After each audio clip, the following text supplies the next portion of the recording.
Okay, let's try a little application of a modest or unreasonable atheism, as I've described it, to an actual controversy, the intelligent design controversy in the schools. I live in York County, Pennsylvania, and I've put a bunch of kids through the school system here, and this is the place where the most famous of the intelligent design court cases was adjudicated. Eliminating intelligent design from the curriculum, although the only intelligent design in the curriculum was a one-paragraph disclaimer, which one would think you could survive, but I guess not. Now, let me just say that I think that the idea that the universe is intelligently designed is not a scientific theory. And it's incredibly dishonest to claim that it is, and the people who believe it don't believe it on the basis of any science. They believe it on the basis of religious faith. That seems obvious to me. And yet, I do think that there's a place for teaching something about the hypothesis or the notion of intelligent design in a science classroom. And let me try to say why. Think, for example, if you were a parent and you're paying taxes to a school system that was training your kids in a system of belief that was totally incompatible with your own deepest commitments and what you're trying to convey to these children at home. I think you'd be upset. And if you're an atheist, I think you could think about it the other way around. What if you were paying taxes to have your children trained in the idea that the Bible is inerrant or something like that? That would piss you off, justifiably so. So I understand, I think, the misgivings of fundamentalist Christian parents about the way their kids are being taught. Not that we shouldn't be teaching science. But though intelligent design is not a scientific theory, and though it's not a good argument for God's existence, I think, as Hume showed beautifully hundreds of years ago, it is a rival of a naturalistic conception of the world. One might say that it's a piece of a belief system that's incompatible with a scientific orientation toward reality that recognizes only, the material interactions of material objects as real. And there's no adjudicating the dispute. Insofar as one rests on reason and one rests on faith, there's no deciding between them, because, as I say, as I've argued, reason cannot be self-justifying.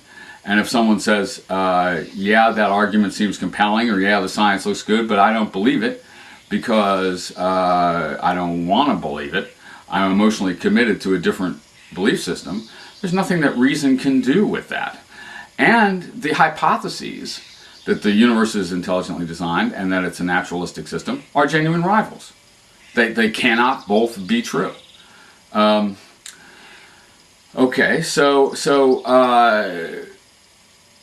and furthermore, as I've argued, the scientific conception of the universe, a fully naturalistic conception of the universe, which I hold, is itself rests on a certain variety of faith. I mean, there's a scientific method, there's a reasonable technique that arises after the fundamental presuppositions are made.